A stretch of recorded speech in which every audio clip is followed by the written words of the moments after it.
ആത്മീയമായ യാത്രയിൽ പരമമായ ലക്ഷ്യം ആത്മീയമായ ഉണരലാണ്. അല്ലാത്തൊരാൾ അങ്ങോട്ടും ഇങ്ങോട്ടും എപ്പോഴും ഓടിക്കൊണ്ടേയിരിക്കും. ആത്മീയമായി ഉണർന്ന ഒരാളിൽ അഹങ്കാരം ഉണ്ടാകുന്നില്ലേ? അയാൾ സുഖദുഃഖങ്ങളെയും ലാഭനഷ്ടങ്ങളെയും ജയപരാജയങ്ങളെയും ഒരേപോലെ കാണുകയാണ് ചെയ്യുന്നത്. അയാൾ ഒന്നിലും കുറ്റങ്ങളും കുറവുകളും കാണുന്നില്ല, ഒന്നിനെയും താരതമ്യം ചെയ്യുന്നില്ല, വിലയിരുത്തുന്നില്ല, വിധി കൽപ്പിക്കുന്നില്ല.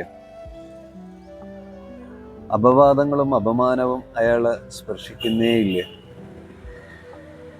അയാൾ ഒന്നും അയാൾക്ക് വേണ്ടിയിട്ട് അന്വേഷിക്കുന്നില്ല. കാര്യങ്ങൾ എങ്ങനെയാണോ അതേപോലെ അയാൾ കാണുക മാത്രമാണ് ചെയ്യുന്നത്. അങ്ങനെയുള്ള ഒരാൾ സമാധാനത്തിൻ്റെ വഴികളിലൂടെയാണ് നടക്കുന്നത്. സമാധാനം ഒരിക്കലും അയാളിൽ നിന്ന് വിട്ടുപോകില്ല. അങ്ങനെയുള്ള ഒരാൾ സ്ഥിരനും പൂർണ്ണനും ആണ്.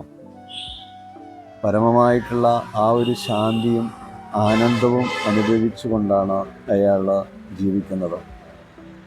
അങ്ങനെ ജീവിക്കാനുള്ള ആ ഒരു സാഹചര്യങ്ങൾ നമ്മൾ നമുക്കായിട്ട് ഒരുക്കി കൊടുക്കണം.